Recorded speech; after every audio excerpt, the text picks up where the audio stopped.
Hey guys, my beautiful people, my beautiful souls. It's been a while since I've came on here. I have not made a video in quite a while. So a lot of things have been going on in my life. A lot of changes have been taking place. I've just really been going through it. So I just want to update you guys a little bit on my own personal life and how things have been. So if you don't follow me on Instagram, make sure you do, because I actually have been posting videos. I've been posting content daily on there, so you can see like more updates and stuff like that. But so I have been posting about my grandmother. She passed away March, I think it was March 7th. She passed away March 7th, and she had Alzheimer's. So she had been sick since, I believe it was like, I think 2012 she got diagnosed with dementia, and then it turned into full-blown Alzheimer's. And she basically just was like bedridden. I saw her probably, like, I didn't see her a lot. My family, they live upstate New York, but they're not that far away, like an hour and 45 minutes, so it's not like it's that far. But the last time I saw her was right before she passed away. I saw her twice. So I saw her, and then a month later I saw her again, and then she passed away the following week, because we were told that she had like 2 weeks left. I was like, all right, I have to see her. The way that she had lost weight, it was like she lost so much weight. She got so thin, she wasn't eating. It got to the point where she couldn't drink. They had to give her water with like this like stick and this tiny sponge at the end of the stick, and they would just like to wet her lips. It was really hard. It was really hard. So my grandmother's from my mom's side of the family, so that's my mom's mom, and she basically helped raise me. Like my grandmother, which I call her Ita. The way that happens, because when I was young, and me and my cousins, like when we were all young, my family tried to teach us how to say abuelita, which is grandma in Spanish, and we couldn't say it, so we all just end up calling her Ita, and so that was basically a nickname that we have for her.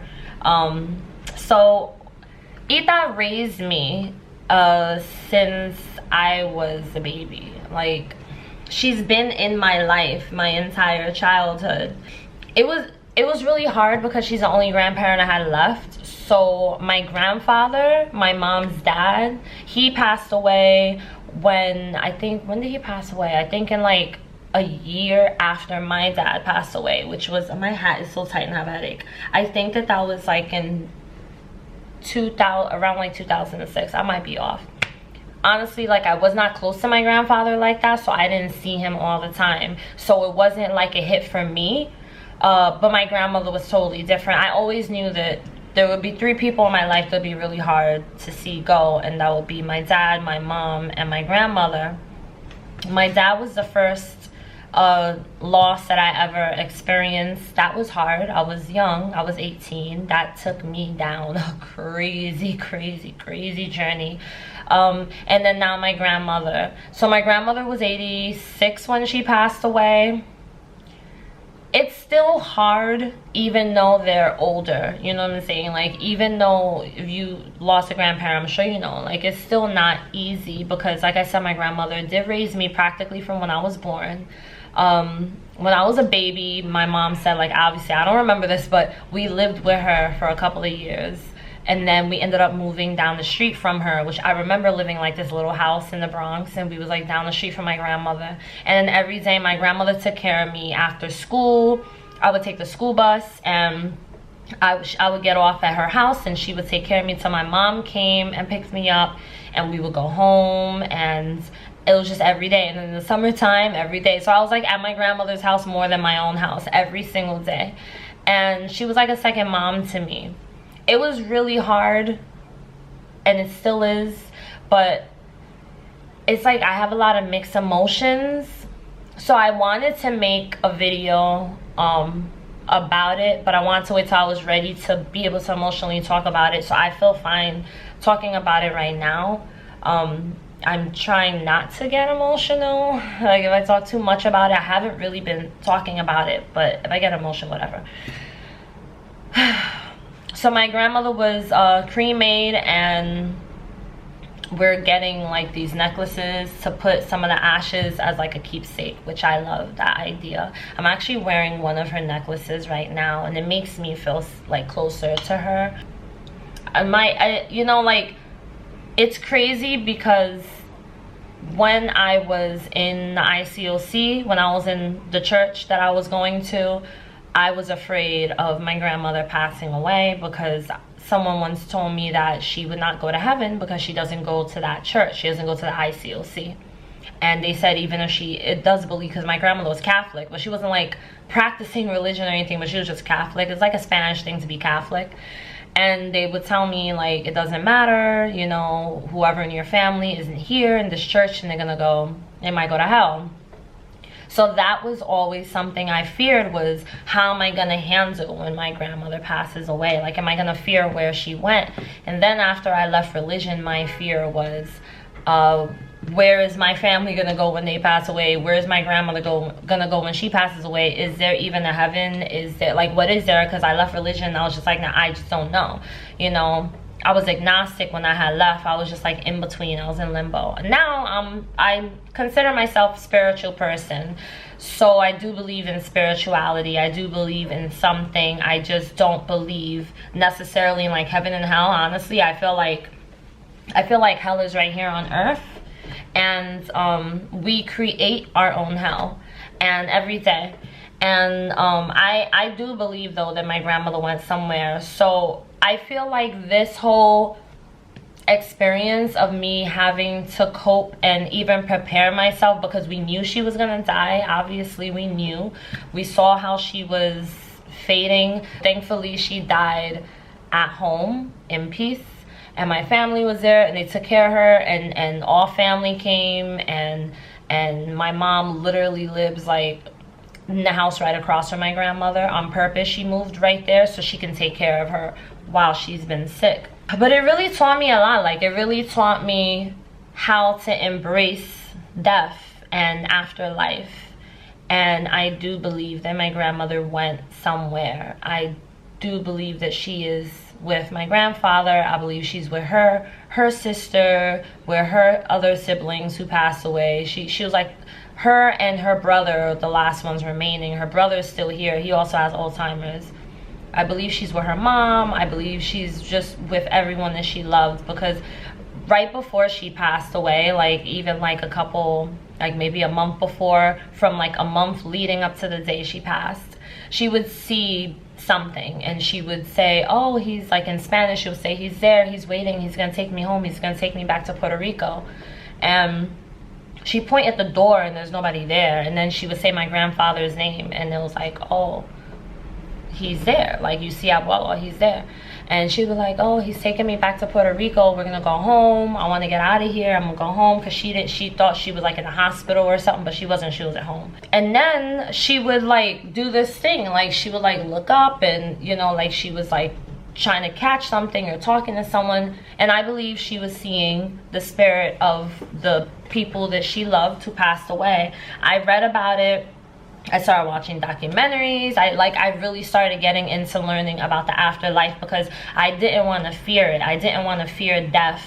I didn't want to fear where I would go, or where my family or anyone that I love would go, because my family are it's like hard to say, but your family's not gonna be there forever. Like, eventually, then I know I'll lose my aunts and then my uncles. Not to sound depressing, but I need to prepare myself, because honestly, like, because of religion, I always feared death. Like, if my family is not religious, where the hell are they gonna go? And my family really isn't religious, except for my mom and my grandmother with the Catholic thing.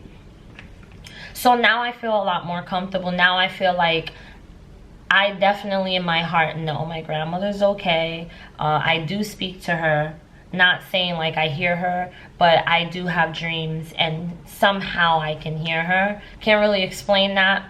I am also someone who, like, I can dream of people who passed away, and they will talk to me in my dream, like when my dad passed away, you know, or when my uncle's, when his wife's nephew passed away, I dreamt that he came to me, and I couldn't open my eyes, but I could hear outside, so it was like I wasn't fully asleep, and he spoke to me. What really messed me up was my grandmother. She used to write a lot. She used to love to write,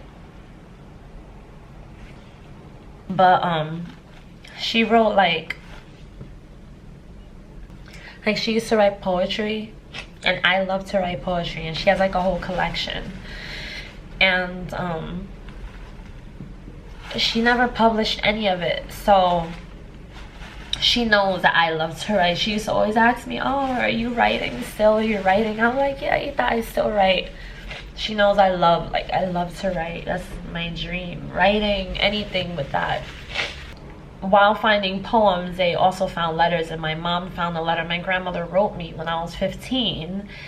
And when I was 15, I was so difficult, like, with my mom. I used to lie all the time. I used to go out and not say where I was, not say where I was going, not say when I was coming back.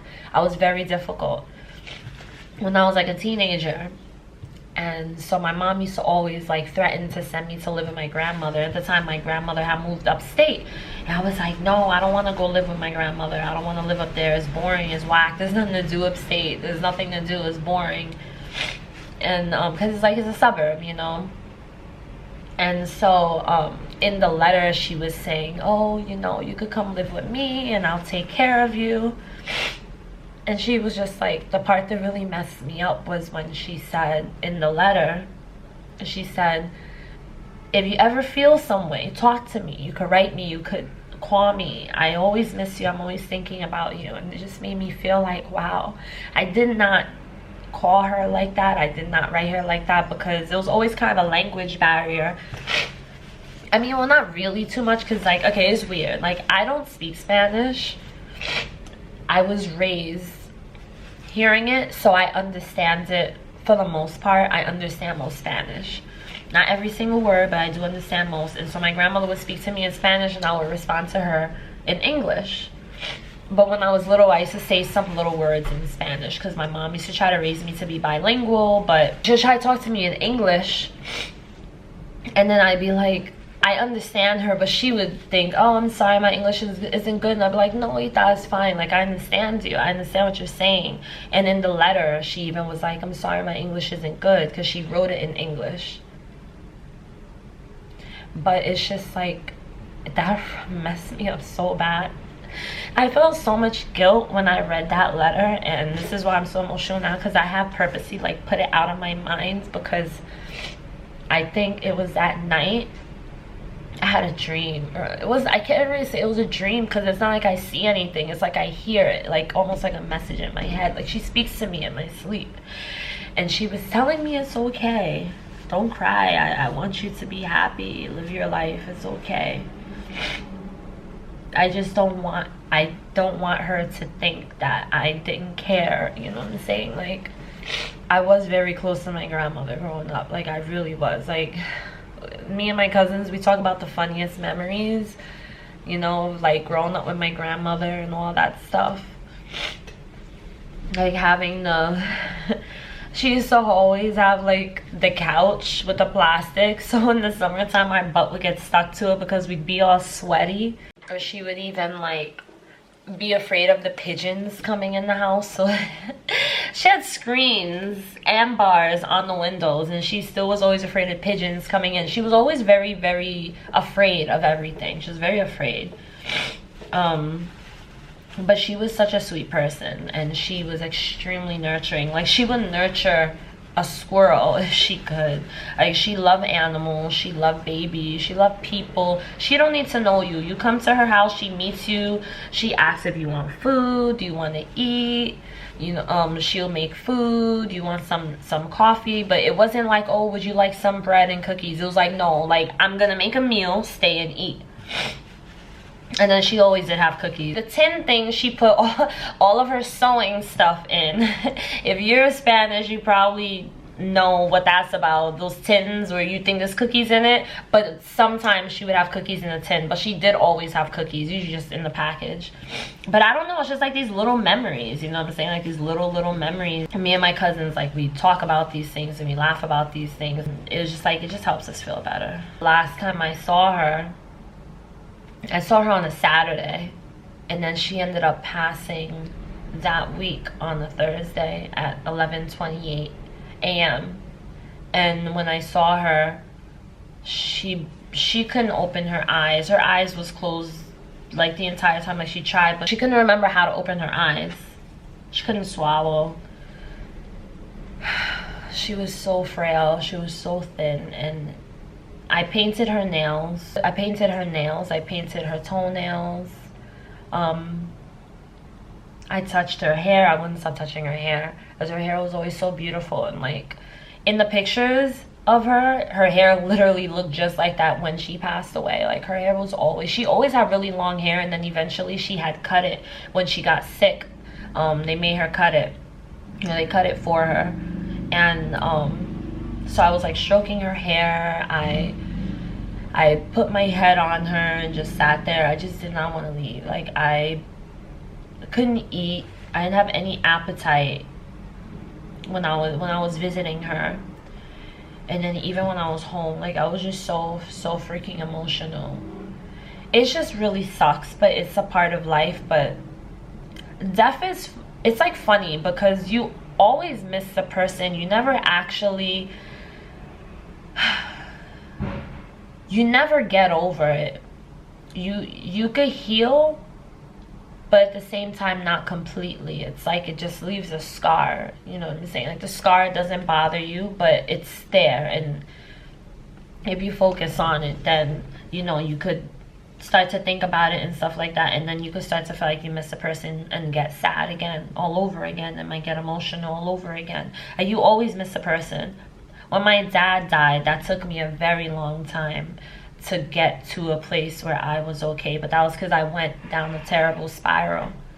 I'm older now, so I feel like I'm handling death in a much better, different way. My family, like, we're all kind of like becoming even closer. We're already close, but our lives just kind of like, you know, especially me, my life went separate ways, and now we're just bringing it back in and realizing, like, you know what, it doesn't matter what we have going on in our life. We always have to be a close family, because you only have one family, and eventually you lose your family members, and then that's it. So you have to enjoy what you have now, you know what I'm saying? I keep this picture of her on my desk.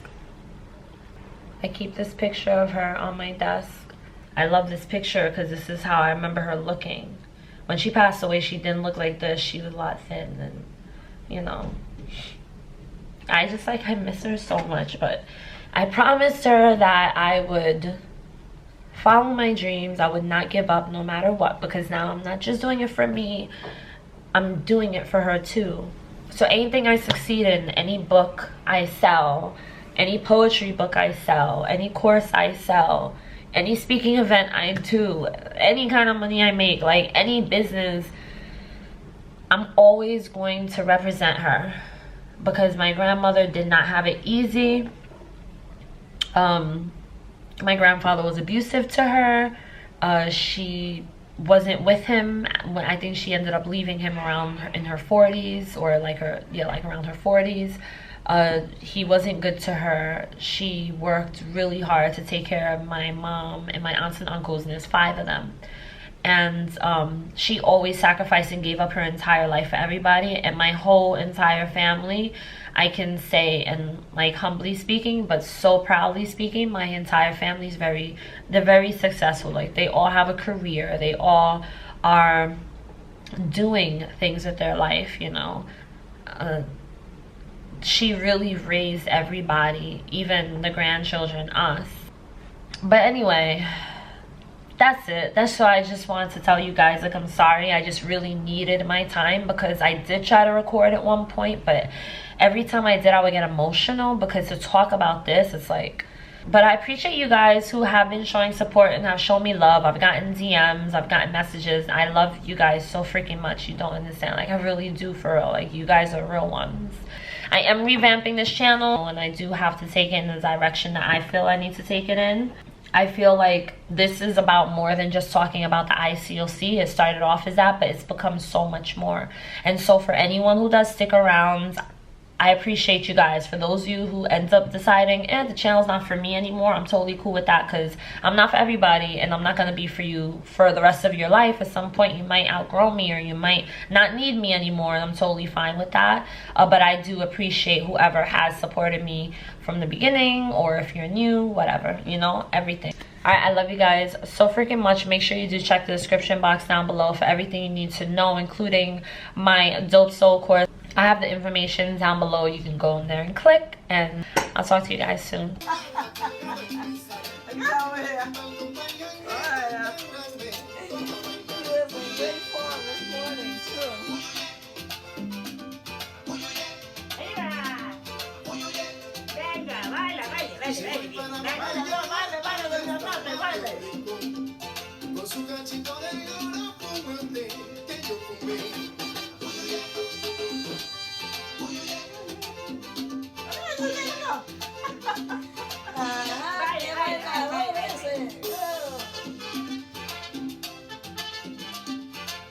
Why you got better music?